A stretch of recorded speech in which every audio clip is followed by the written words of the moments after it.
بسم اللہ الرحمن الرحیم۔ سامعین کرام، آپ سن رہے ہیں اردو ناول خون آشام، جس کے مصنف ہیں ایم اے راحت، اور یہ اس سلسلے کی قسط نمبر 27 ہے۔ مجھے امید ہے آپ کو میری یہ کاوش پسند آ رہی ہوگی۔ آپ نے اگر ابھی تک میرا چینل کہانی گھر سبسکرائب نہیں کیا تو ابھی میرے چینل کو سبسکرائب کر کے بیل نوٹیفیکیشن آن کر دیجئے تاکہ آنے والی ہر نئی کہانی کی اطلاع بر وقت آپ تک پہنچ سکے۔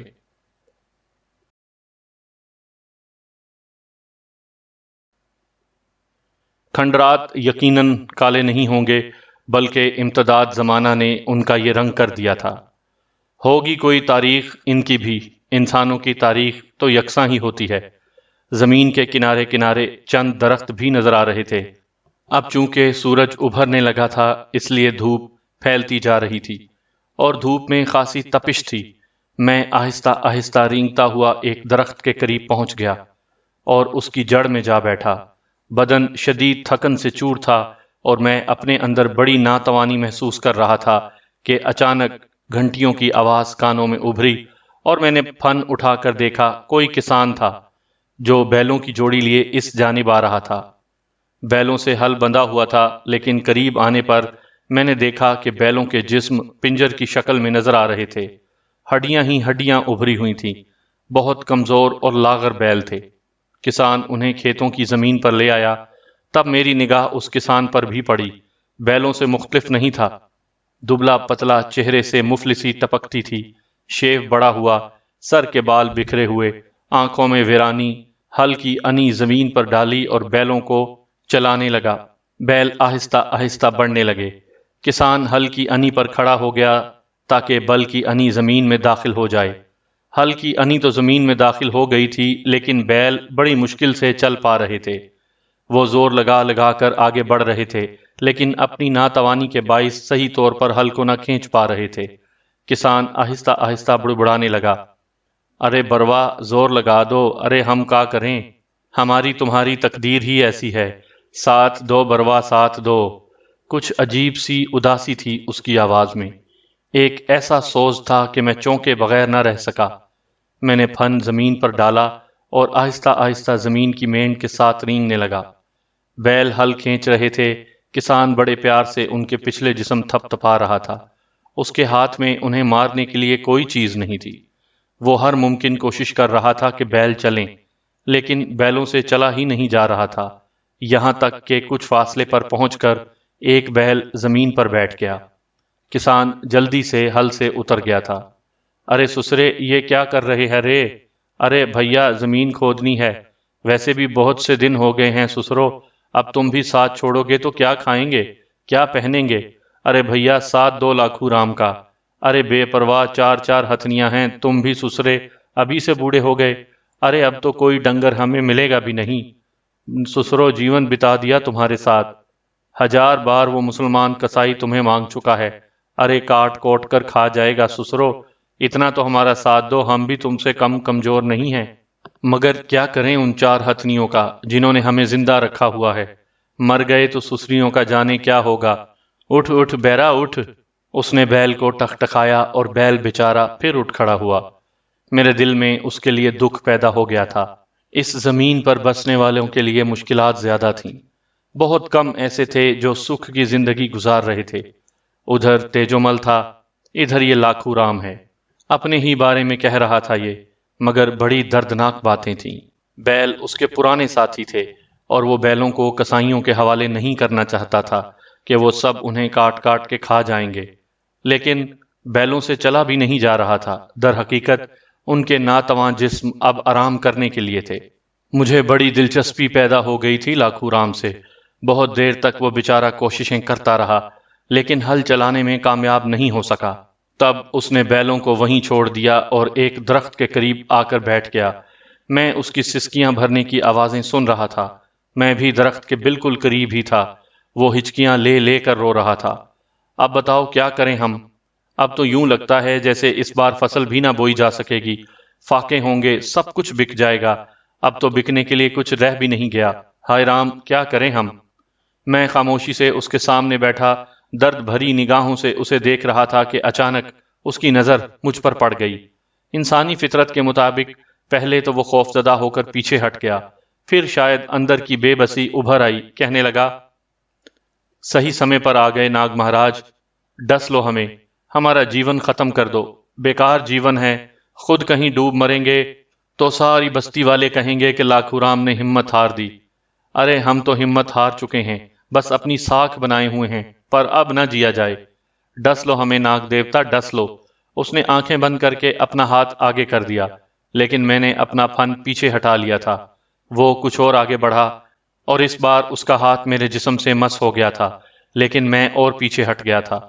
تب اس نے آنکھیں کھول کر مجھے دیکھا اور غم زدہ لہجے میں بولا، تم بھی نہ ہی سنو گے ہماری، ٹھیک ہے، سنسار ہی بیری ہو گیا ہے، تم ہی کون سا نیا کام کر رہے ہو، پر کیا کریں، یہ سسرے بیل تو چل کر ہی نہیں دے رہے، ارے کچھ تو کرو بھیا، کوئی تو ساتھ دو ہمارا۔ وہ اپنی جگہ سے اٹھا اور کراہتا ہوا آگے بڑھ گیا، بیلوں کی صورت دیکھتا رہا، پھر بولا، بھاڑ میں جائے سب کچھ، چلو گھر میں چلیں۔ اور اس کے بعد اس نے ہل بیلوں سے کھول کر کندھے پر رکھا اور انہیں ٹکٹکاتا ہوا آگے بڑھاتا رہا، لیکن مجھے اس کی ذات سے اتنی دلچسپی پیدا ہو گئی تھی کہ میں خود بھی اس کے پیچھے پیچھے چل پڑا۔ طویل فاصلہ طے کرنے کے بعد مجھے وہ بستی نظر آ گئی۔ بستی میں ابتدائے سرے پر ہی لاکھو رام کا گھر تھا، ٹوٹا پھوٹا جھونپڑا جس کا احاطہ جھاڑ جھنکاڑ سے کیا گیا تھا۔ دروازہ بھی اس میں بنا دیا گیا تھا، اندر بیلوں کے باندھنے کی جگہ بھی تھی، اور اس کے بعد رہنے کا ایک کمرہ۔ اس کے ساتھ ساتھ ہی میں نے وہاں احاطے کے باہر کے حصے میں ہی 4 نوجوان لڑکیوں کو دیکھا۔ لاکھو رام کے برے حالات کے اثرات ان پر نظر نہیں آ رہے تھے، بلکہ وہ بالکل چاقو چوبند، تندرست و توانا اور جوانی کی ساری سرمستیوں میں ڈوبی ہوئی تھیں۔ ایک نے کہا، لو بابا آ گئے۔ ارے بابا آج اتنی جلدی کیسے آ گئے؟ لیکن لاکھو رام کوئی جواب دیے بغیر بیلوں کو ان کی جگہ باندھ کر اندر چلا گیا تھا۔ میں ایک جگہ چھپ کر جھاڑیوں میں بیٹھ گیا تھا۔ لڑکیاں باتیں کرتی رہیں۔ یہاں کے حالات اس حد تک معلوم ہوئے کہ لاکھو رام کسان تھا، یہ تھوڑی سی زمینیں تھیں اس کی، بیل تھے، ہل تھا، 4 بیٹیوں کا باپ تھا اور اب زندگی سے ہار چکا تھا۔ غربت اور افلاس کے عالم میں بسر ہو رہی تھی۔ کھیل تیجومل سے مختلف نہیں تھا، لیکن یہاں کوئی چکت لال نہیں تھا اور نہ ہی اس سے کسی کی لاگ ڈانٹ تھی، بلکہ یہاں وہ صرف زندگی اور حالات سے لڑ رہا تھا۔ کیا کیا جا سکتا ہے؟ کسی کے لیے انسانوں کی کہانیاں میں ایسی ہی لا تعداد کہانیاں نظر آئی تھی مجھے۔ بہت دیر تک وہاں رکا رہا اور اس کے بعد میں وہاں سے واپس چل پڑا۔ انسانوں کی آبادی تھی، سانپ کو دیکھ کر کوئی بھی اپنے عمل کا آغاز کر سکتا تھا، اس لیے بہتر تھا کہ ویرانوں ہی کے راستے اپنائے جائیں۔ وہ کھنڈرات یاد آئے جو وہیں اس زمین سے میں نے دیکھے تھے، اور میں نے اپنا رخ انہی کی جانب کر دیا۔ کچھ دیر کے بعد میں کھنڈرات کے قریب پہنچ گیا۔ کافی وسیع علاقے پر پھیلے ہوئے تھے، ٹھنڈے پرسکون، چاروں طرف ایک ہیبت ناک سکوت چھایا ہوا تھا۔ کہیں سے کوئی آواز نہیں سنائی دے رہی تھی۔ پتھروں کی بڑی بڑی سلیں، ٹوٹی ہوئی اینٹوں کے ڈھیر، کہیں در بنے ہوئے اور کہیں گپھائیں، نہ جانے ان کی کیا تاریخ ہے۔ مجھے اس تاریخ سے کوئی دلچسپی نہیں تھی۔ میں نے ایک مناسب جگہ تلاش کی اور وہاں کنڈلی مار کر بیٹھ گیا۔ بڑے عجیب حالات تھے۔ مستقبل اب بہت بھیانک نظر آ رہا تھا۔ بھلا ایک سانپ کی شکل میں زندگی کیسے گزاری جا سکتی ہے؟ یہاں میرے ذہن میں کچھ جنونی کیفیات سر ابھارنے لگیں۔ اس نے یہ انتقامی کاروائی کر کے بہت برا کیا ہے۔ کہاں تک اپنے ذہن کو قابو میں رکھوں؟ یہ تو بڑا مشکل وقت آ گیا مجھ پر۔ بہرحال جو کچھ بھی تھا نمٹنا تھا اب ان لمحات سے، لیکن راستہ کوئی نظر نہیں آ رہا تھا۔ وقت گزرتا رہا، پھر رات ہو گئی۔ میں وہیں سر ڈال کر بیٹھ گیا۔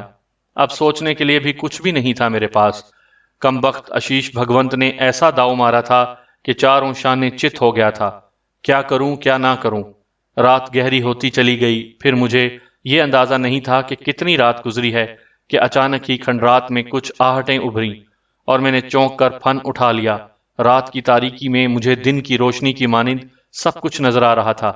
میں نے 5-6 افراد کو دیکھا، گھوڑوں کی لگامیں پکڑے ہوئے پیدل کھنڈرات میں داخل ہوئے تھے، اور پھر ادھر ادھر چل پھر کر شاید کوئی مناسب جگہ دیکھ رہے تھے۔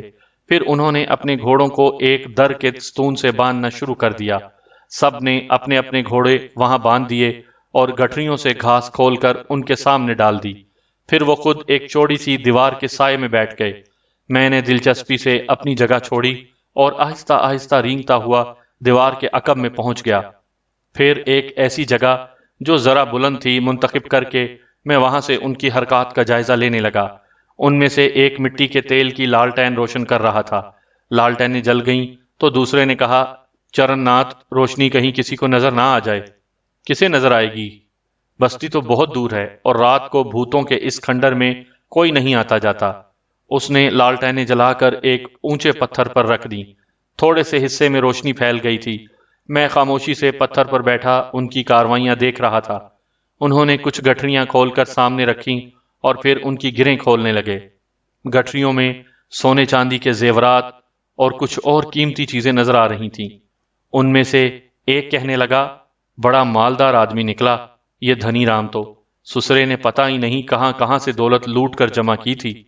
میں نے تو سنا ہے کہ دھنی رام خود بھی ڈکیت تھا کسی زمانے میں۔ لگتا تو نہیں ہے، پر ہوگا سسرا۔ اتنی دولت ایمانداری سے تو جمع نہیں کی جا سکتی۔ ہمیں خبر تو ملی تھی مگر یہ نہیں معلوم تھا کہ سسرے کے پاس اتنا مال نکل آئے گا۔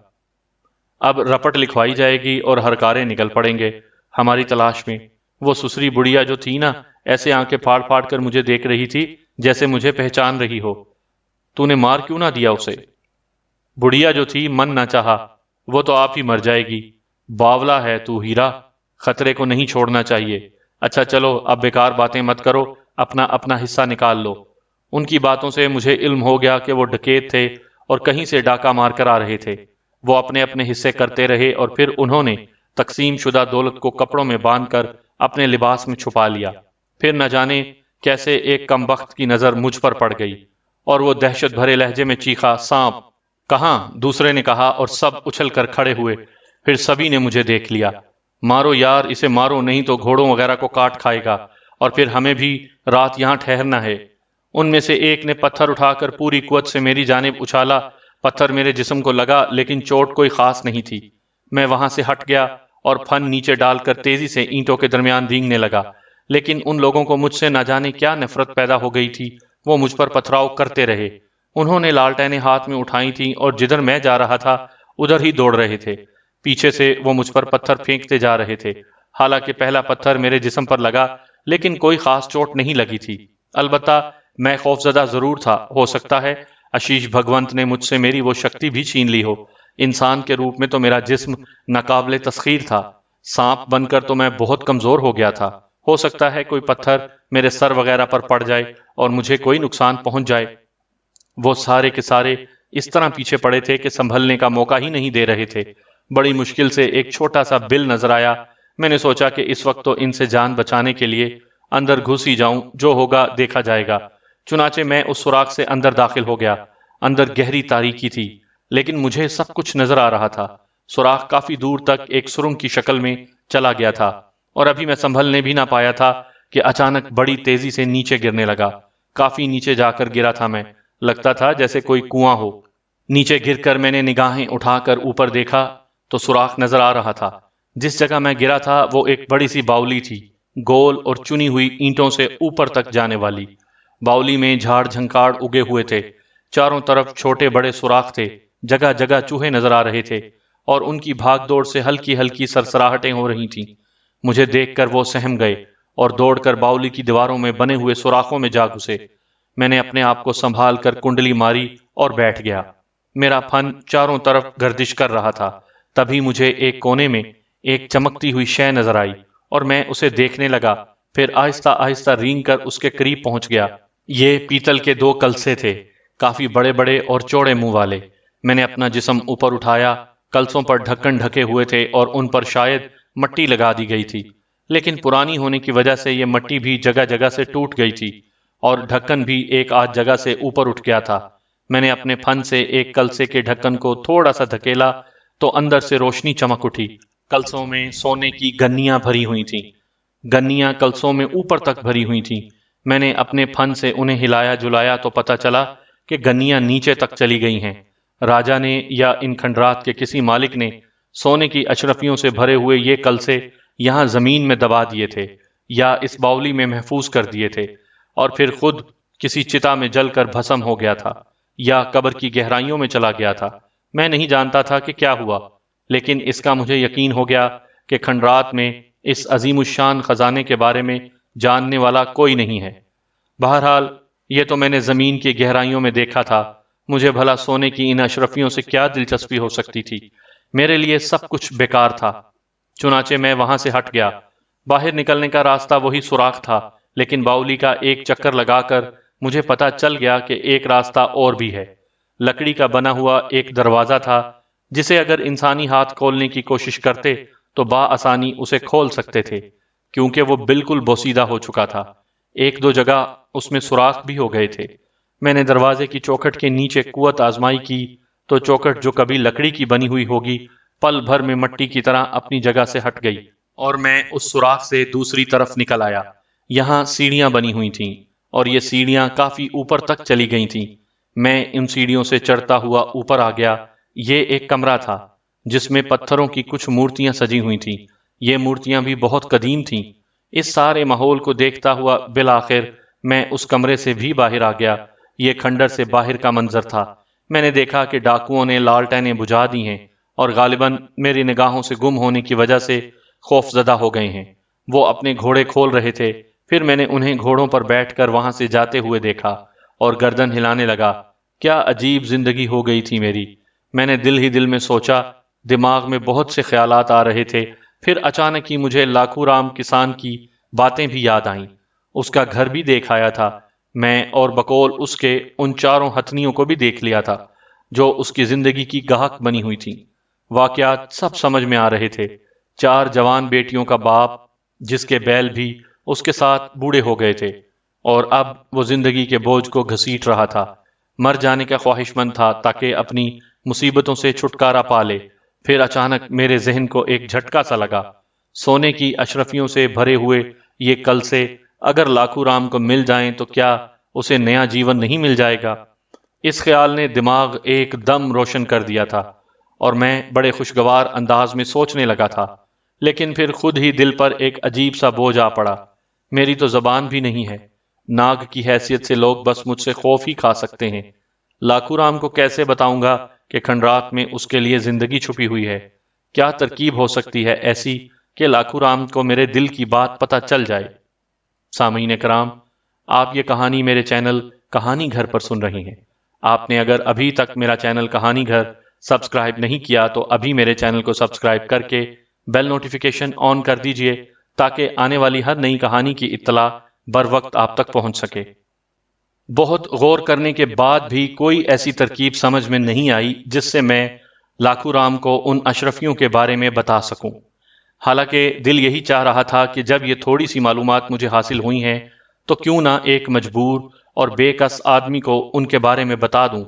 پھر اس امید پر کھنڈرات سے نکل آیا کہ ہو سکتا ہے ایسا کوئی موقع مل جائے اور میں اپنا یہ کام کر لوں۔ ایک بار پھر لاکھو رام کے گھر جانا چاہیے۔ حالانکہ مجھے کیا پڑی تھی بلا وجہ یہ سب کچھ کرنے کی، لیکن طبیعت میں شاید انسان دوستی کا جذبہ کچھ زیادہ گہرا ہو گیا تھا۔ اگر نہ ہوتا تو تیجو مل کے لیے اتنی لمبی مصیبت میں پڑنے کی کیا ضرورت تھی؟ لاکھو رام کے گھر کی جانب سفر کرتے ہوئے میں نے سوچا کہ میری کیفیت بڑی مخدوش ہو گئی ہے، اور نہ جانے مجھے اب کیسی کیسی مشکلات کا سامنا کرنا پڑے گا۔ بہرحال اب مصیبت بڑی ہے تو اسے بھگتنا بھی ہوگا۔ رات کی تاریکی میں لاکھو رام کے گھر واپس پہنچنا مشکل نہ ہوا۔ میں اندر داخل ہو گیا۔ جانور زیادہ حساس ہوتے ہیں۔ باہر احاطے میں بندھے ہوئے بیل جو بیٹھے ہوئے تھے میرے جسم کی سرسراہٹ سے اٹھ کھڑے ہوئے۔ میں ان سے بچتا ہوا کوئی ایسی جگہ تلاش کرنے لگا جہاں چھپ سکوں، اور ایک جگہ مجھے نظر آ گئی۔ چھپرا پڑا ہوا تھا احاطے کے ایک گوشے میں، اور اس کے نیچے بھوسے کے ڈھیر لگے ہوئے تھے۔ یہ غالباً بیلوں کی خوراک تھے۔ بھوسے کے ڈھیر میں چھپنے کے لیے مجھے مناسب جگہ مل گئی۔ باقی رات وہیں گزاری۔ لاکھو رام صبح کو جلدی جاگ گیا تھا۔ تھوڑی سی آگ جلا کر وہ اس کے گرد جا بیٹھا، اور پھر زیادہ دیر نہیں گزری تھی کہ اس کی بیوی بھی اس کے پاس آ بیٹھی۔ کیا بات ہے، آج بہت پریشان نظر آ رہے ہو؟ ارے بھگوان، یہ پریشانی تو اب سیدھی چتا میں ہی جا کر ختم ہوگی۔ بھگوان نہ کرے، کیسی باتیں کرتے ہو؟ 4 بیٹیوں کا بوجھ کندھوں پر ہے، انہیں کون پار لگائے گا؟ بھگوان ہی پار لگائے گا اب تو۔ میں کیا اور میری بساط کیا، دیکھ لے کیا حالت ہو گئی ہے میری۔ کھانسی اٹھتی ہے تو پھیپھڑے پھٹنے لگتے ہیں۔ بیلوں کو بیچاروں کو الگ دیکھو، سوکھ سوکھ کر کانٹا ہو گئے ہیں، کچھ سمجھ میں نہیں آتا کیا کروں کیا نہ کروں۔ بیلوں کو بیچ دو نا، وہ رمضان کسائی، کیسی باتیں کرتی ہے تو، جیون بھر کا ساتھ ہے ان کا میرا، بیچ دوں انہیں، رمضان کیا کرے گا ان کا جانتی ہے؟ سو تو ہے، کاٹ کوٹ کر کھا جائیں گے یہ سارے مسلے، وہ ان کا کام، ہمیں اس سے کیا، پر ہم اپنے ڈنگروں کو ان کے حوالے کیسے کر دیں؟ تو پھر بیٹھے بیٹھے ہی مر جائیں گے، حل تو ان سے چلے نہ ہے، بوڑھے ہو گئے ہیں لاکھوں کی طرح، بےچارے حل گھسیٹنے کی کوشش تو کرتے ہیں مگر جان نہیں ہے ان میں، تو پھر خود ہی بتاؤ کہاں سے کھاؤ گے اور کہاں سے انہیں کھلاؤ گے؟ اب کیا بتاؤں، میرے تو ہاتھ پاؤں تھک چکے ہیں، بھگوان ہی نے اگر کچھ سوچا ہے تو دیکھو، لیکن سمجھ میں نہیں آتا کہ بھگوان نے بھی کیا سوچا ہے، دن رات انہی سوچوں میں تو گھل رہا ہوں، اور بیٹیاں ہیں تو بھگوان کی سوگن نظر ڈالو ان پر تو ڈر لگے ہے، آنکھیں جھک جائیں ہیں، ارے روکھی سوکی کھا کر بھگوان نے کیا بنا دیا ہے انہیں۔ لاکھو رام کی بیوی خود بھی گردن جھکا کر سوچ میں ڈوب گئی، بہت دیر تک یہ بیچارے اسی طرح بیٹھے رہے، پھر لڑکیاں وغیرہ جاگ گئیں۔ لاکھو رام آج کھیتوں پر جانے کا ارادہ بھی نہیں رکھتا تھا، بہت دیر تک وہ گھر ہی میں رہا، اور اس کے بعد بیوی سے بولا، نکل رہا ہوں، کسی سے بات کروں گا، اگر کوئی ترس کھا کر کھیتوں میں ہل چلا دے تو ہو سکتا ہے ہماری بگڑی بن جائے۔ وہ چلا گیا، اس کی بیٹیاں کاموں میں مصروف ہو گئی تھیں، میں بدستور بھوسے کے ڈھیر میں چھپا ہوا تھا۔ پھر ایک لڑکی جس کی عمر 14-15 سال ہوگی اس طرف آئی جہاں بھوسے کے ڈھیر لگے ہوئے تھے، اس نے بھوسے کی گانٹھیں اٹھا کر ادھر ادھر رکھنا شروع کر دیں۔ اب تو میرے لیے پریشانی ہو گئی تھی، کہیں اور چھپنا ممکن نہیں تھا۔ پھر اچانک ہی لڑکی کی نظر مجھ پر پڑی، میں اسے ہی دیکھ رہا تھا، اس کے منہ سے ایک چیخ سی نکلنے لگی، لیکن پھر اس کا منہ کھلے کا کھلا رہ گیا تھا، اس کی آنکھیں میری آنکھوں میں ڈلی ہوئی تھیں، اور مجھے کسی کی کہی ہوئی ایک بات یاد آ رہی تھی، وہ یہ تھی کہ شیشناگ کی آنکھوں میں بھگوان نے ایسی شکتی دی ہے کہ اگر کسی کی آنکھوں میں آنکھیں ڈال کر دیکھ لے تو وہ سحر زدہ ہو جائے۔ یہ بات ان سپیروں نے آپس میں باتیں کرتے ہوئے کہی تھی جن کے درمیان سنتھا رہتی تھی۔ مجھے آج ان کی وہ بات یاد آ گئی تھی، اور یہ بھی اندازہ تھا کہ مجھے اپنے بارے میں کہ اشیش بھگونت نے مجھے شیشناگ بنایا ہے۔ اس خیال کے آتے ہی میں نے اپنی ننھی ننھی آنکھوں کی گرفت اس لڑکی کی آنکھوں پر سخت کر دی، وہ سچ مچ جیسے پتھر کی ہو گئی تھی۔ تب میں نے آنکھوں ہی آنکھوں میں اس سے کہا، دیکھ تجھے کوئی نقصان نہیں پہنچاؤں گا، میں تیرا اور تیرے پریوار کا دوست ہوں، مجھ سے ڈرنے کی ضرورت نہیں، تیرا نام کیا ہے؟ یہ ایک کوشش تھی جو بیاس کی عقل سے سوچ کر میں نے کی، اب اس کا نتیجہ دیکھنا تھا۔ اس کے ہونٹ آہستہ آہستہ ہلے اور ان سے آواز نکلی، دیپو۔ میں خوشی سے جھوم اٹھا، اس نے میرے سوال کا جواب دے دیا تھا، اور کچھ ہوا ہو یا نہ ہوا ہو مجھے زندہ رہنے کا ایک طریقہ آ گیا تھا۔ بے بسی کی اس زندگی میں جب کسی سے کلام بھی نہ کیا جا سکے تو میں کیا کرتا اور کیا نہ کرتا، لیکن اگر لوگ اس طرح میری زبان سمجھ لیں تو کم از کم کسی کو اپنا حال دل تو بتا سکتا ہوں۔ یہ ایک عمدہ طریقہ تھا۔ میں نے اس سے کہا، دیپو تو اپنے من میں وشواس رکھ کہ میں تیرے جیون کو کوئی نقصان نہیں پہنچاؤں گا، میں تیرا دوست ہوں، تیری اور تیرے پتا کی سہایتا کرنا چاہتا ہوں۔ وہ خاموشی سے مجھے دیکھتی رہی، اس کے منہ سے کوئی آواز نہیں نکل سکی تھی، لیکن یہ کوئی پریشانی کی بات نہیں تھی، انسان تھی، اور ایک سانپ سے خوفزدہ بہرحال میں اسے آسانی سے اپنا اعلی کار بنا سکتا تھا۔ میں نے اسے اپنی آنکھوں کے سحر میں گرفتار کر لیا تھا، اور خوبصورت لڑکی میری صورت دیکھ رہی تھی، وہ پتھرائی پتھرائی سی کھڑی ہوئی تھی۔ میں نے پھر کہا، دیپو اس وقت تو میں تجھے کچھ نہیں بتاؤں گا، لیکن شام کو سورج ڈھل جائے تو یہیں اس بھوسے کے ڈھیر پر آ جانا، تجھے میرے ساتھ چلنا ہوگا، میں تجھے ایک ایسی جگہ لے جاؤں گا جہاں تیرے اور تیرے پریوار کے جیون کے لیے بہت کچھ ہے۔ جو کچھ میں کہہ رہا ہوں اسے غور سے سن لینا، اور کسی کو اس کے بارے میں کچھ نہ بتانا۔ ابھی میں نے اسے اتنا ہی سمجھایا تھا کہ پیچھے سے اس کی ماں آ گئی اور اس نے زور سے ایک تھپڑ دیپو کی پیٹھ پر جمایا۔ اب یہاں آئی ہے تو ایسی کہ واپس ہی نہیں جا رہی، ارے سمجھتی ہوں تیرے سارے لچھن، کام سے جی چراتی ہے، کیسے جیون کٹے گا تیرا، غیر کے گھر میں جائے گی تو۔ دیپو میرے سحر سے آزاد ہو گئی، پھر اس کے حلق سے ایک دہشت ناک چیخ نکلی، اور اس نے عقب میں چھلانگ لگا دی، اور اس کی ماں اس کی لپیٹ میں آ کر گرتے گرتے بچی تھی۔ ارے تیرا ستیہ ناس، اریو سانڈنی، کیا ہو گیا، کیا موت پڑ گئی تجھے؟ دیپو کی ماں نے چیختے ہوئے کہا، لیکن دیپو کھلیان کے پاس سے دور بھاگ گئی، اور پھر اس نے حلق پھاڑ پھاڑ کر چیخنا شروع کر دیا، سانپ سانپ، بھوسے میں سانپ ہے ماتا جی، بھوسے میں سانپ ہے۔ ہیں؟ دیپو کی ماں نے بڑی لمبی چھلانگ لگائی تھی اور پھر وہ دیپو کے پاس پہنچ گئی۔ باقی بہنیں بھی آ گئی تھیں اور دیپو کو چیختے دیکھ کر خود بھی چیخنے لگی تھیں۔ ارے کمینیوں، چپ ہو جاؤ، کیا شور مچایا ہے؟ اریو دیپو، تیری حرکت سمجھتی ہوں میں، کدھر ہے سانپ؟ لا مجھے دکھا، کہاں ہے سانپ؟ بھگوان کی سوگند ماتا جی، بھگوان کی سوگند، سانپ ہے، یہ بڑا، یہ چوڑے پھن والا۔ ارے دیا، رے دیا، ارے نکل کر بھاگو گھر سے، نکل آیا تو سب کو ڈس لے گا۔ دیپو بری طرح خوفزدہ ہو گئی تھی اور میں حیرت سے بل کھا رہا تھا۔ اب کیا کروں، یہ تو گڑبڑ ہو گئی، یہ تو بہت بڑی گڑبڑ ہو گئی۔ باہر تمام لوگ جمع تھے، نکلنے کا اور کوئی راستہ نہیں تھا۔ دیپو کی ماں پاس پڑوس کے لوگوں کو بلا لائی تھی۔ ان لوگوں کی چیخیں سن کر خود ہی بہت سے لوگ آ گئے تھے۔ مر گئے، میں نے دل ہی دل میں سوچا۔ کوئی ایسی جگہ نظر نہیں آ رہی تھی جہاں سے باہر نکل بھاگا جائے۔ کہاں ہے صاحب؟ کس جگہ ہے؟ بھوسے کے ڈھیر میں۔ یہ بڑا کالا ناگ ہے، ایسی چمکدار آنکھیں اور دیپو کو جیسے کچھ یاد آ گیا۔ اسے اپنے من میں کچھ باتیں محسوس ہوئیں، لیکن الڑ نادان لڑکی تھی، ان پر غور نہ کیا۔ محلے والے خود فاصلے پر کھڑے ہوئے تھے اور چے میں گوئیاں کر رہے تھے۔ اب کیا کیا جائے؟ ایسا کرو، بانس لاؤ لمبے لمبے، اس سے بھوسے کے ڈھیر گراتے ہیں، نکلے گا تو مار دیں گے۔ کسی نے کہا، نکلے گا تو مار دیں گے، اور اگر کسی کو ڈس لیا اس نے تو؟ ارے کچھ نہ کچھ تو کرنا ہی ہوگا، کچھ کرو۔ میں بتاؤں، یہ خطرہ مت مول لو، یوں کرو، بھوسے میں آگ لگا دو۔ ہرے رام، بیلوں کو کھانے کے لیے کچھ نہ رہے گا اگر بھوسے میں آگ لگا دی تو، اور اگر نہ لگائی تو تم نہ رہو گے۔ ارے دیپو دیکھ، سچ سچ بتا دے، جھوٹ بول رہی ہے یا سچ؟ خود دیکھ لو نا چاچا جی، اندر جا کر پتا چل جائے گا جھوٹ سچ کا، دیپو نے چہک کر کہا۔ لے، میرا کوئی دماغ خراب ہے؟ ارے بھائی، سچ بول رہی ہوں یا جھوٹ؟ بول، لاکھو کی گھر والی کیا کہتی ہے تو؟ لگانی ہے بھوسے میں آگ یا جائیں ہم اپنے اپنے گھروں میں؟ ارے رام پرساد بھیا، میں کیا کہوں، لاکھو تو کھیت پر نکل گیا ہے۔ کھیت پر نکل گیا ہے؟ بیل تو نہیں لے گیا، ہل بھی رکھا ہے کونے میں۔ ارے بھیا، یہ بیل سسرے ہیں کس کام کے، بس اب تو بیٹھے بیٹھے ہی کھاتے ہیں، چلا پھرا تک نہ جائے ہے ان سے۔ ارے تم ادھر ادھر کی باتیں کر رہے ہو، دیکھو تو صحیح، آخر ہے کیا قصہ؟ جتنے منہ اتنی باتیں، اور پھر یہ بات طے پا گئی کہ بھوسے کے ڈھیر میں آگ لگا دی جائے۔ ارے بھیا، گھر میں آگ لگ جائے گی، تو جانے تیرا کام جانے۔ کیا یہ نہیں ہو سکتا کہ کوئی دوڑا چلا جائے کھیتوں پر، لاکھو رام کو بلا لائے؟ یہ بھی ہو سکتا ہے، مگر وہ بھی کیا تیر مار لے گا۔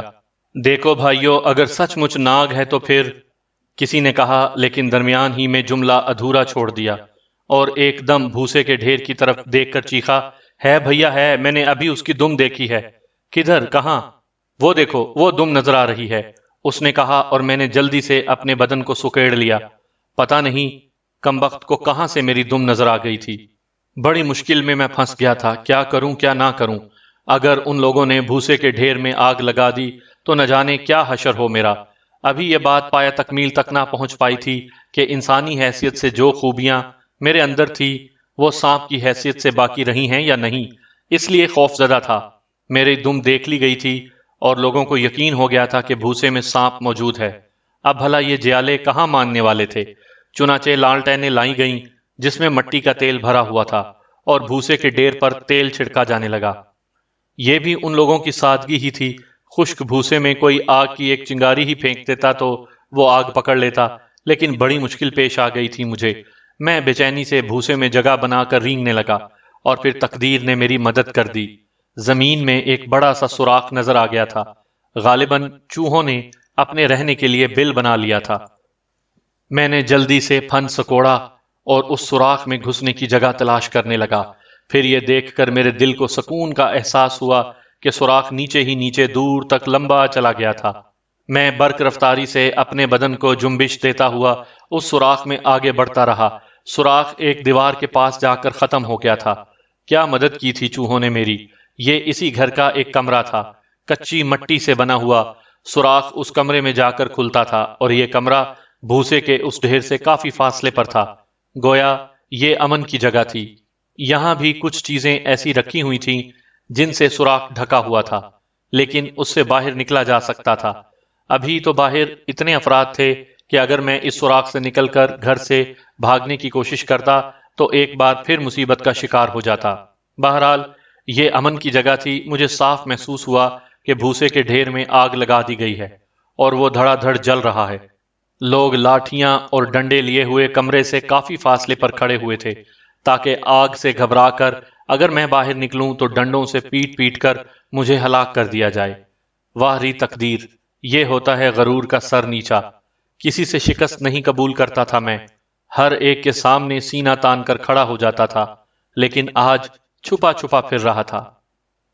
سامعین کرام، آپ سن رہے تھے اردو ناول خون آشام، جس کے مصنف ہیں ایم اے راحت، اور یہ اس سلسلے کی قسط نمبر 27 تھی۔ مجھے امید ہے آپ کو میری یہ کاوش پسند آ رہی ہوگی۔ آپ نے اگر ابھی تک میرا چینل کہانی گھر سبسکرائب نہیں کیا تو ابھی میرے چینل کو سبسکرائب کر کے بیل نوٹیفیکیشن آن کر دیجئے تاکہ آنے والی ہر نئی کہانی کی اطلاع بر وقت آپ تک پہنچ سکے۔